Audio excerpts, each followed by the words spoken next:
우리가 사람과의 관계에서 그런 것 같아요. 저 사람은 나에게 죄를 전달해 주는 사람인가? 저 사람 때문에 내가 죄를 더 짓고 있나? 그런 관계도 있고요. 또 어떤 관계는 내가 저 사람을 만나서 저 사람의 모든 죄를 내가 다 짊어져야 되는 그런 관계도 있습니다. 우리는 그런 관계 때문에 하나님이 이 세상에 인류를 주시고 그 관계 속에서 얽혀서 결국은 최대한 많은 인원들이 천국에 가도록 하는 방법을 쓰고 있는 것입니다. 그 안에 우리가 인생의 수명이 있는 것이고, 그 안에 우리가 어느 시대에 태어나, 그리고 우리가 예수님이 이 땅에 탄생하시고 그리고 33년 후에 죽으신 그 이후에 태어나서 예수를 믿은 사람들이 참 복받은 사람들이에요. 생각만 해보십시오. 예수님이 이 땅에 오시기 전에 태어났다든지 천국 가기 얼마나 어려웠겠어요. 예수님이 이 땅에 오시기 전에 태어났으면요, 이 율법을 다 지켜야 되고요, 죄 한 번 질 때마다 동물 한 마리씩 가지고 와서 여기서 피비린내 나면서 동물을 잡으면서 하나님 앞에 제사 드렸어야 돼요. 우리는 그러지 않아도 구원받지 않습니까? 얼마나 감사합니까? 예수님이 이 땅에 마구간에서 태어나신 이후에 태어나신 여러분들이시라면 정말 기쁨으로 감사하고 예배를 소중히 생각하셔야 돼요. 내가 예수를 믿게 된 게 얼마나 감사한지.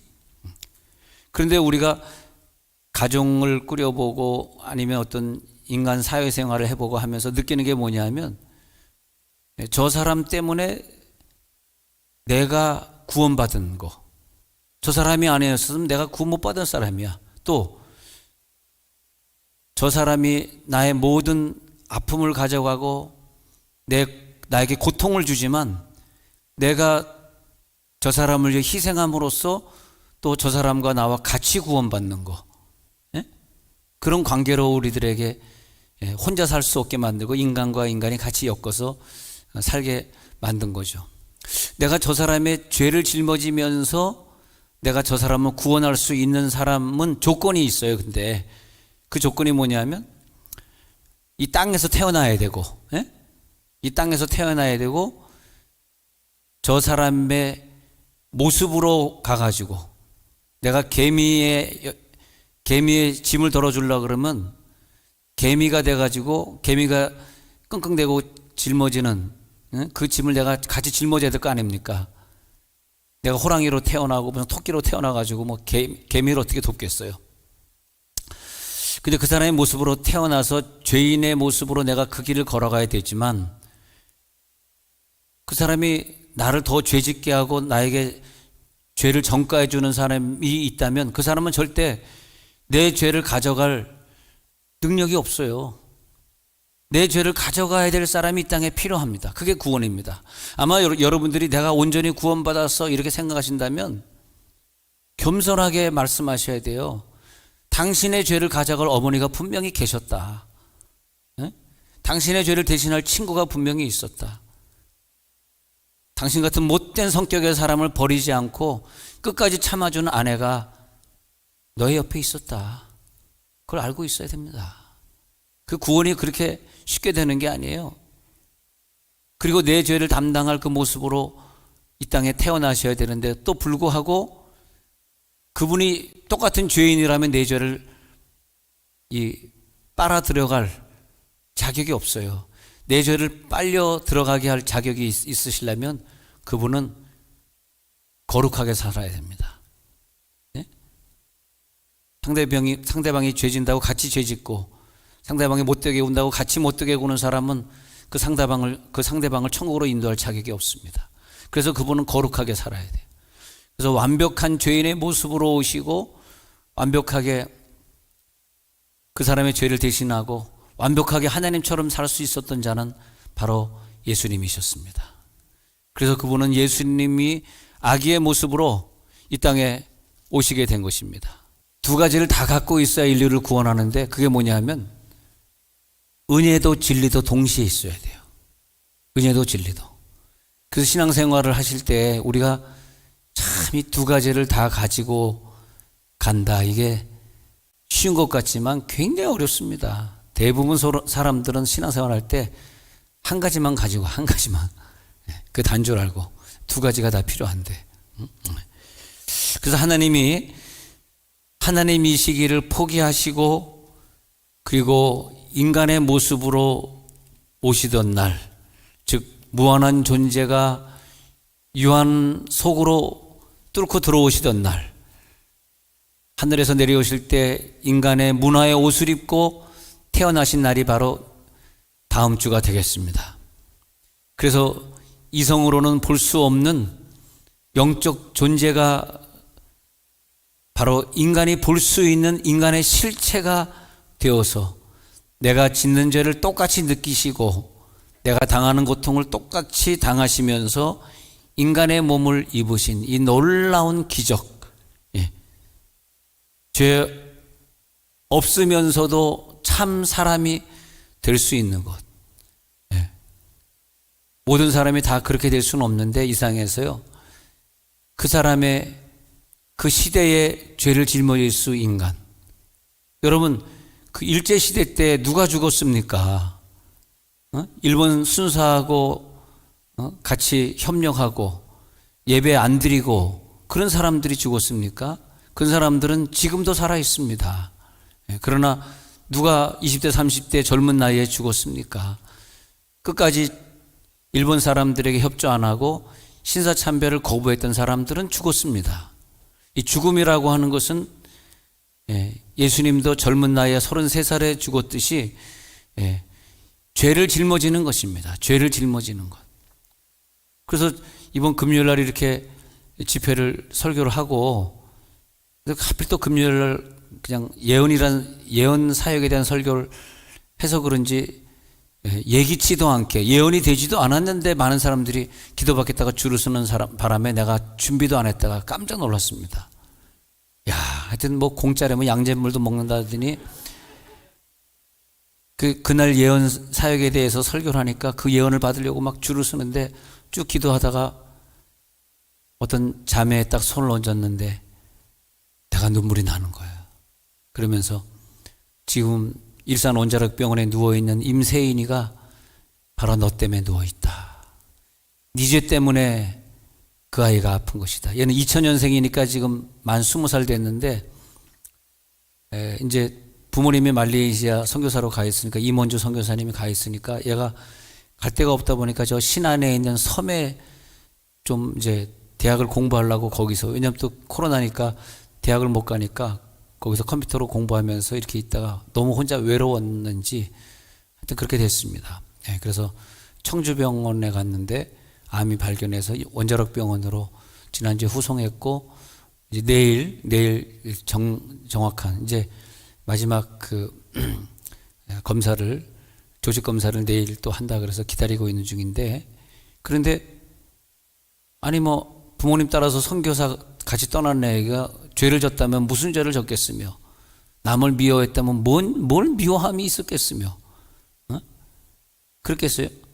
그러면 왜 의인들은 아프고 왜 의인들은 고통받느냐? 내 가족의 죄, 내 자녀의 죄, 내 부모가 다 회개하지 못하고 죽은 죄, 그것이 바로 예수님이 짊어지는 십자가입니다.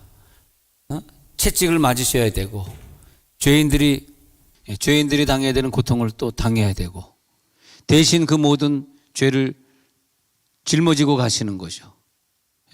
그게 뭐냐?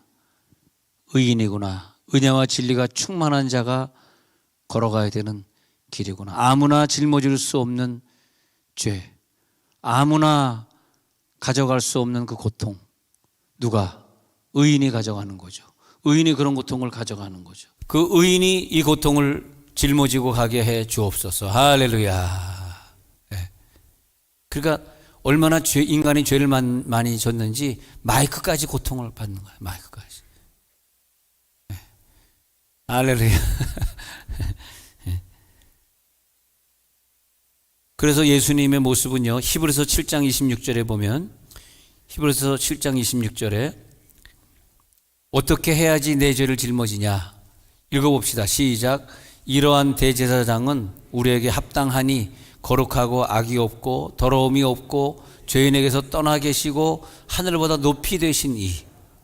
그러니까 우리들의 죄를 짊어진 자는 우리에게 합당한 자로 나타나야 되는데 거룩하셔야 했고 그러면서도 악이 없으셔야 되고 더러움이 없어야 되고 죄인하고는 전혀 다른 생활을 살고 계시고 우리가 믿고 있는 이 하늘보다도 더 높이 계신 이가 이 땅에 내려와야지 내 죄를 가져갈 수 있다 이거예요.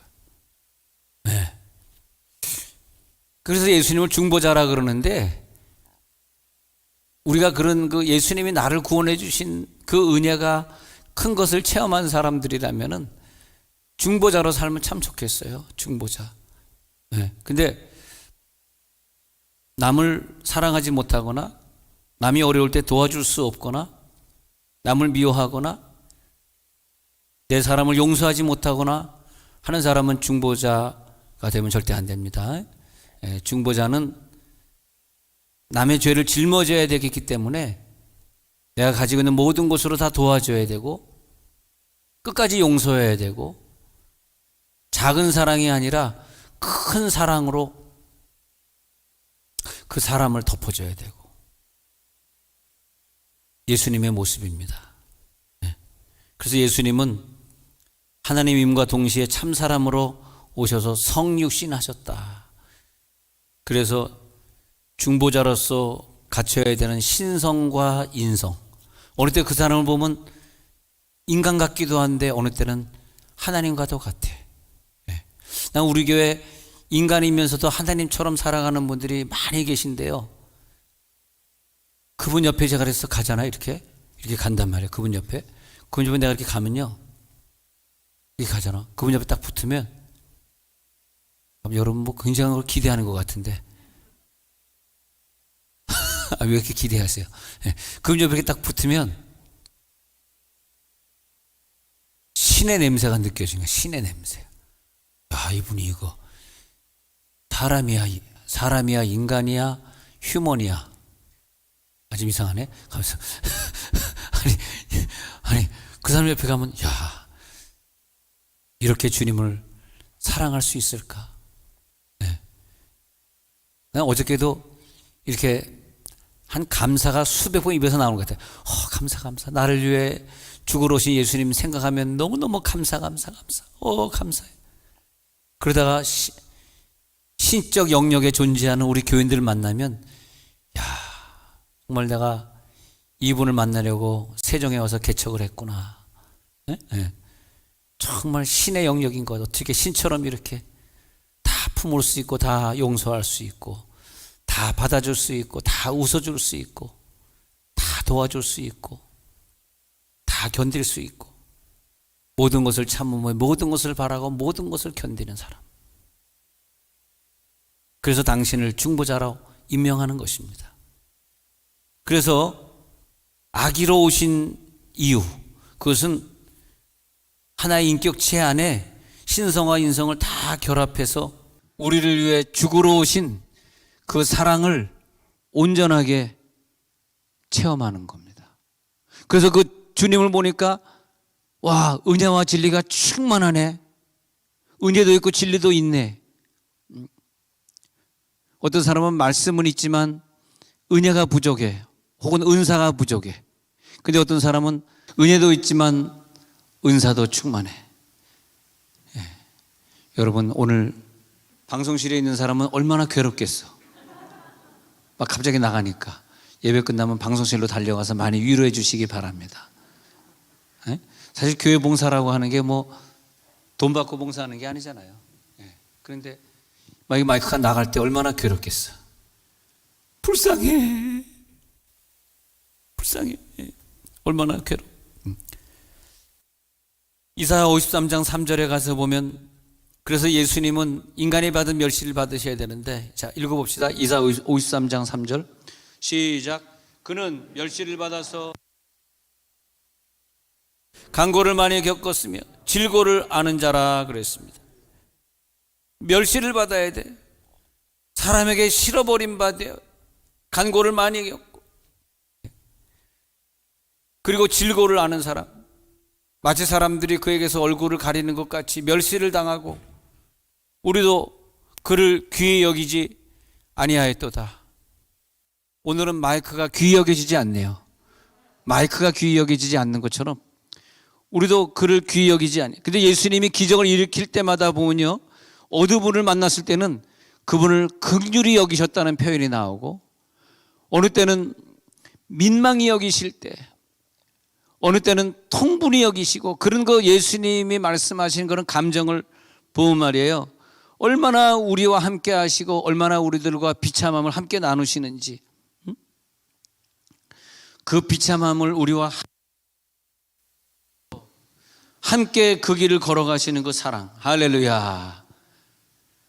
하나님, 오늘 그 사랑을 우리가 체험하기를 원합니다. 우리 속에 그 엄청난 사랑을 주옵소서. 그래서 하나님께서 아버지께서 독생자 성자를 이 땅에 보내시면서 우리와 함께 사시게 하시는 그 영광 중에 우리가 거하니까, 요한복음 1장 14절을 다시 읽어보면요, 자, 요한복음 1장 14절 다시 읽어보면 시작. 말씀이 육신이 되어 우리 가운데 거하심에 우리가 그의 영광을 보니 아버지의 독생자의 영광이요 은혜와 진리가 충만하더라. 할렐루야. 예. 그 독생자의 영광을 보니까 은혜와 진리가 충만하더라. 그래서 이것은 사람의 뜻으로 날 수 없어서, 사람의 뜻으로 나지 아니하고 하나님께로서 난 자, 하나님께서 난 자. 구원은 우리가 선택할 수가 없어. 우리가 예수를 2000년 전에 오시도록 우리가 명령한 것도 아니고 선택한 것이 아니듯이, 예수님이 이 땅에 오셔서, 여러분, 우리가 무슨 코로나라든지 아니면 그 이상의 더 무서운 일들이 벌어져서 뭐 전쟁이나 나가지고 예배 드릴 수 없는 그런 상황도 벌어질 수 있는데, 그것도 사람의 뜻이 아니에요. 우리가 성전에 와서 예배하는 거, 이거 내 뜻 아닙니다. 사람의 뜻 아닙니다. 이 구원은 내가 선택하는 것이 아니라 하나님이 예정하신 거예요. 예정론 속에 들어가 있으시기를 바랍니다. 그래서 우리가 그 영광을 보니까 은혜와 진리가 충만한 거예요. 우리는 하나님을 선택할 수 없습니다. 단지 그 영광의 자리, 그 빛에 우리가 초대된 자들이에요. 내가 너를 초대하노라. 우리가 선택할 수 없는 구원이었기 때문에 하나님이 직접 육신을 가지고 오신 이유입니다. 우리가 선택할 수 있었으면 육신을 가지고 오실 필요가 없어요. 근데 우리는 하나님을 선택할 수 있는 그런 아름다움이 우리에겐 존재하질 않아. 우리가 그렇게 아름다운 사람인 것 같아요? 우리 가만 놔두면 우리가 알아서 하나님 믿을 수 있을 것 같아요? 못합니다. 그래서 하늘에서 내려오신 거예요. 우리들에게 조금만 무슨 일만 있으면 하나님 안 믿고 예배 안 드리려고 하는 그런 나쁜 습성이 있다 보니까 하나님이 우리를 찾아오시는 거예요. 바로 그게 성탄절입니다.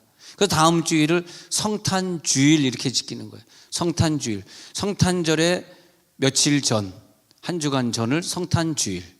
그리고 성탄절에는 또 전야제라서 24일 저녁에 또 모여서 발표회. 또 25일 아침에는 모여서 칸타타로 하나님께 영광을 돌리고, 그러면서 성탄 시즌을 우리가 하나님 앞에 드리는 거예요. 그래서 말씀인데 그 말씀으로만 존재하는 것이 아니라 말씀이 형체화를 이루어 육신이 되어 우리 가운데 거하심에 우리가 그 영광을 보게 되니까 은혜와 진리가 충만한데, 그 다음 구절에 보니까 주님을 만나면 만날수록 은혜 위에 은혜로라. 은혜가 있는데 또 은혜가 넘쳐. 할렐루야.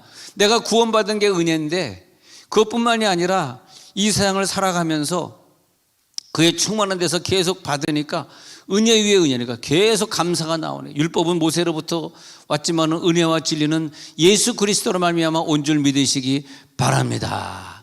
은혜와 진리는 예수 그리스도로 말미암아 왔어. 아니면 우리가 누굽니까? 멸망받아 지옥 갈 사람들 아닙니까? 그래서 은혜와 진리, 은혜 위에 은혜, 이 말은 뭐냐면 우리들에게 주어지는 은혜가 겹겹이 쌓여지고 있어. 샘물이 계속 솟아나는 것처럼 겹겹이 쌓여. 예. 하나님의 뜻으로 난 자들이 모여들고 있어. 우리들이 주의 영광을 봐. 그러나 마국간에 아무나 갈 수 없어요. 목자들만 초대돼 멀리 살고 있는 동방의 박사들에게만 초청장이 갔어요. 자기가 잘 믿는다고 생각하는 바리새인 서기관들은 거기 출입 금지. 그들은 그 안에 들어올 수 없었습니다. 들어오라 그래도 너무 가난하고 누추한 곳이기 때문에 그들은 안 들어왔을 것입니다. 누가 주의 뒤를 따르게 했느냐? 그의 영광을 볼 수 있는 자. 여러분, 하나님께 영광을 마음껏 돌리시기 바랍니다. 임마누엘의 예수님, 임마누엘, 나와 함께 하신다. 영원히 나와 함께 하시는 예수님, 우리 안에 솟아오르는, 끊임없이 솟아오르는 은혜와 진리를 감당할 길이 없어.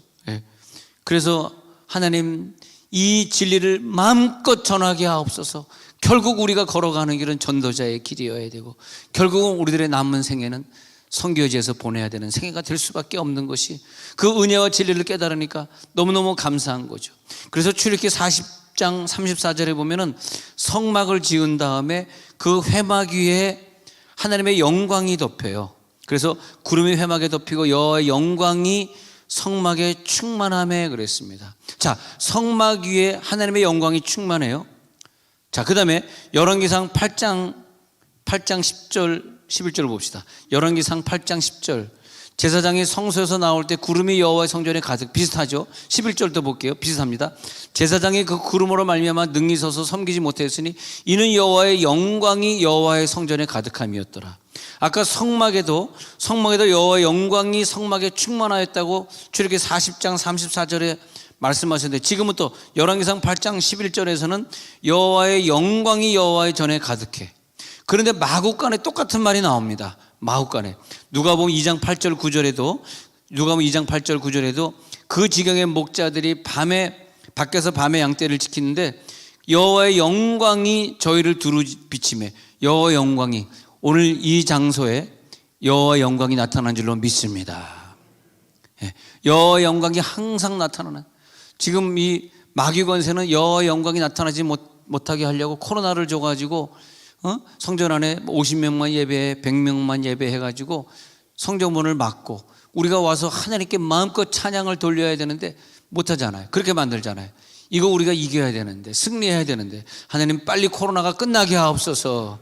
마음껏 예배할 수 있는 그런 날이 우리 가운데 오게 해 주옵소서. 마음껏 예배할지어다. 말씀이 육신이 되어 우리 가운데 함께 거하실 때에 그 영광을 보니 아버지 독생자의 영광이요 은혜와 진리가 충만하더라.